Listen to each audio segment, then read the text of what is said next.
Halo teman-teman Endotalk, pada kesempatan kali ini kita akan bahas topik yang sedang naik daun, yaitu diabetes mellitus tipe 5.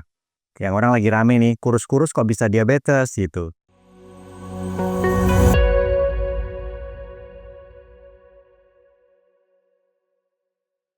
Nah, kita kedatangan narasumber, siapa Prof.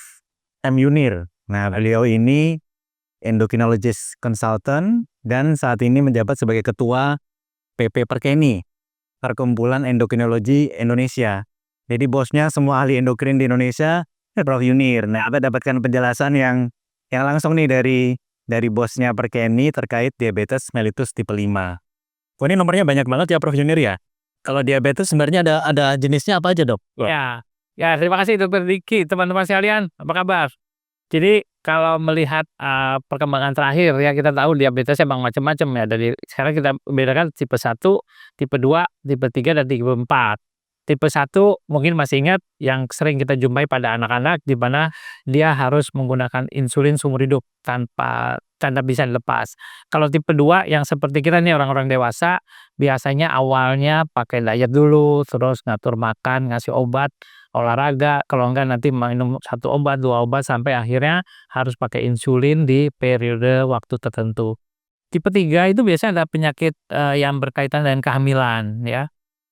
Pada ibu-ibu hamil yang punya resiko diabetes baik di keluarganya atau penampilan fisiknya memang berisiko untuk diabetes, itu kadang-kadang waktu hamil terjadilah peningkatan kadar gula darah yang kita sebut diabetes gestasional. Nah, itu juga berdampak terhadap, quality of life dan, perkembangan janin. Nah, yang keempat adalah diabetes yang muncul karena ada penyakit lain atau pakai obat-obat yang menyebabkan gulanya naik. Seperti pasien-pasien mungkin teman-teman, kenal penyakit SLE yang harus pakai namanya prednison. Nah, itu akan menyebabkan kenaikan gula darah yang, karena obat. Begitu obatnya diturunkan atau berhenti, biasanya akan, kembali normal lagi. Nah, yang kelima ini yang baru nih sebenarnya, ini terkait dengan kalau mungkin, kurang gizi ya, teman-teman. Kalau kita bilang malnutrisi atau kurang gizi, ini ada kaitannya dengan kejadian diabetes tipe 5 yang dari penelitiannya arahnya kayaknya terkait dengan kerusakan dari, sel peta pankreas akibat malnutrisi atau kekurangan gizi yang berlangsung lama. Jadi mulai dari kecil dia kekurangan nutrisi tertentu sampai umur remaja akhirnya terjadilah diabetes tipe 5 gitu loh. Ya, jadi diabetes tipe 5 ini produksi insulinnya kurang karena kerusakan di pankreasnya ya. Ya, minimal sekali. Jadi kondisinya, agak sedikit berbeda dengan tipe 1 yang, kerusakannya total ya. Kalau ini kerusakannya mungkin masih ada sedikit ya, yang masih sisa tapi tidak cukup untuk mengatasi kenaikan gula darah atau lonjakan gula darah waktu dia makan atau, aktivitas yang lain. Ya, jadi gangguan kurang gizinya ini dari kecil berarti ya Prof. Yunir ya? Kecil. Dari kecil ya? Betul. Jadi, kita temukan di negara-negara yang memang mungkin di daerah Afrika atau daerah Asia yang memang, sosial ekonominya rendah ya. Dulu di kita juga pernah tahun-tahun 70-an malnutrisi yang terkait dengan diabetes dulu karena ada kerusakan, karena singkong, racun singkong.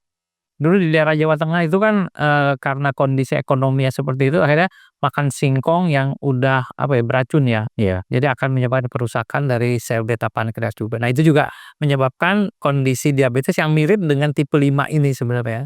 Mungkin kita bisa ikut andil, sebagian dari kita. Ya, karena kemarin kan ini kan dibahas di Kongres International Diabetes Federation yang di Bangkok April lalu. Memang yang present itu dari Afrika, Prof. Yunir. Mereka ngangkat lagi diabetes tapi bukan karena gemuk atau diabetes tipe karena gemuk, tapi ini diabetes yang karena malnutrisi.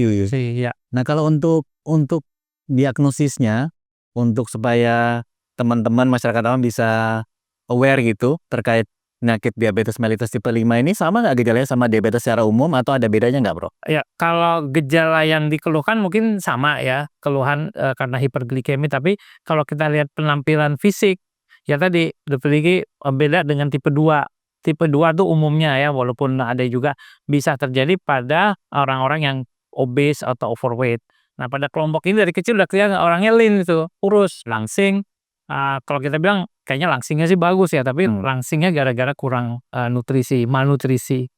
Jadi pattern-nya seperti itu nanti muncul di periode usia tertentu di mana kadar gula darah yang tinggi akibatnya menyebabkan terjadinya ya 3P yang biasa kita dapatkan pada diabetes tipe yang lain. Ya sama kadang sering haus, sering Iya. lapar. Ya betul, Iya iya.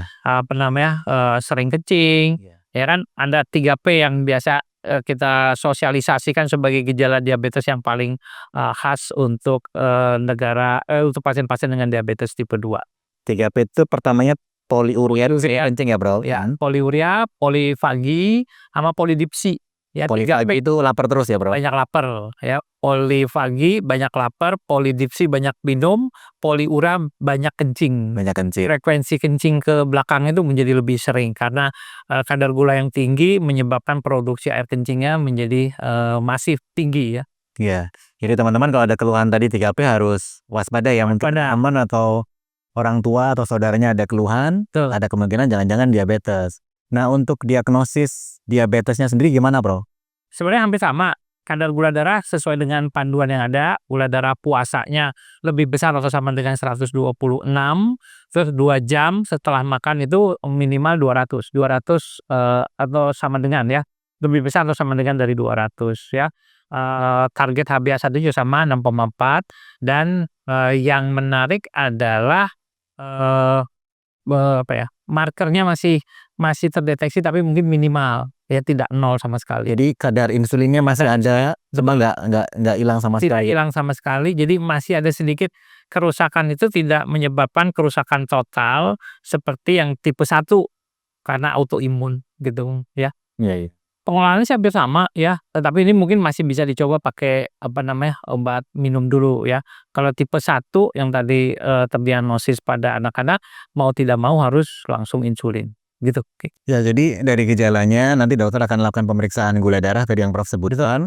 Nah, kalau perlu kan periksa kadar insulin tadi untuk lihat kerusakan pankreasnya, untuk pemeriksaan. Ya, betul. Menentukan pengobatannya seperti apa. Nah, kalau bicara terkait dengan pengaturan makan nih, Prof. Kan tadi karena kurang nutrisi, apa berarti kalau diabetes tipe 5 ini makannya nutrisi harus lebih banyak gitu atau gimana, Bro? Jadi nanti dihitung juga berdasarkan tinggi berat badan ya, nanti kebutuhan dia sebenarnya kalau berat badan idealnya berapa, terus nanti dihitung sekarang ini dia beratnya berapa, jadi ada defisit. Nah, jadi nanti dalam kalkulasi mungkin kalau dia berat badan segini 1.500, ada faktor koreksi, oh dia kekurangan berat badan umpamanya kurang 10 kilo. Ya udah nanti perlahan-lahan kita tambahkan kekurangan kalori untuk mengkoreksi berat badan jangka waktu tertentu. Jadi jumlah kalori total itu nanti akan lebih sedikit dibandingkan pada kebutuhan dengan tinggi badan seperti itu. Ya, jadi harus dihitung dulu ya, Prof. Biasa dengan ahli gizi juga ya, Prof. Betul. Kadar gizi ya untuk dihitung. Jadi teman-teman nggak usah khawatir ya, Prof. Diabetes tipe 5 ini sebenarnya dulu kita udah kenal juga, cuma sekarang sedang diangkat lagi karena kasus malnutrisi juga cukup banyak terutama di daerah Afrika. Mungkin Prof ada pesan-pesan saran ke sobat-sobat Endotalk? Ya. Mungkin teman-teman sekalian, jadi kalau menghadapi kondisi seperti ini jangan kaget ya. Kita udah punya diabetes tipe 1 sampai 4 yang tadi sudah saya sampaikan karakteristiknya. Yang tipe 5 dari jauh kita lihat kurus. Ya kurus, gula darahnya 500. Di atas 200. Nah, itu kecurigaan kita terhadap diabetes tipe 5 dan usianya ya kali ya. Usianya remaja ya. Kalau tipe 1 ada juga yang kurus tetapi mulainya dari lebih muda lagi. Mungkin itu yang perlu dibedakan antara tipe 1 atau tipe 5. Ya. Kalau yang lain rasanya beda jauh. Iya. Jadi tadi teman-teman kalau boleh saya ringkas ya, Prof ya. Siap. Jadi diabetes itu nggak harus gemuk gitu ya, Prof ya. Betul. Bisa aja kurus tapi gula darahnya tinggi. Jadi harus aware keluhannya atau gejalanya akibat gula darah yang tinggi. Kalau memang ada keluhan tadi 3P, datang ke dokter, nanti diperiksa gula darahnya dulu. Betul. Kalau perlu dilakukan lanjut pemeriksaan kadar insulin. Pengobatannya pun kita dokter Indonesia udah bisa ya, Prof? Ya, obatin ya. Semua obat rasanya siap ada untuk mengobati berbagai tipe dari diabetes yang ada. Tipe 5 juga kayaknya tidak terlalu sulit untuk ngobatin. Cuman bagaimana kita lebih aware atau lebih lebih perhatian untuk mendeteksi lebih awal. Iya. Baik, terima kasih. Baik, terima kasih. Semoga bermanfaat. Terima kasih Dokter Diki. Ya, sampai ketemu di podcast lainnya ya teman-teman. Bye. Endotalk.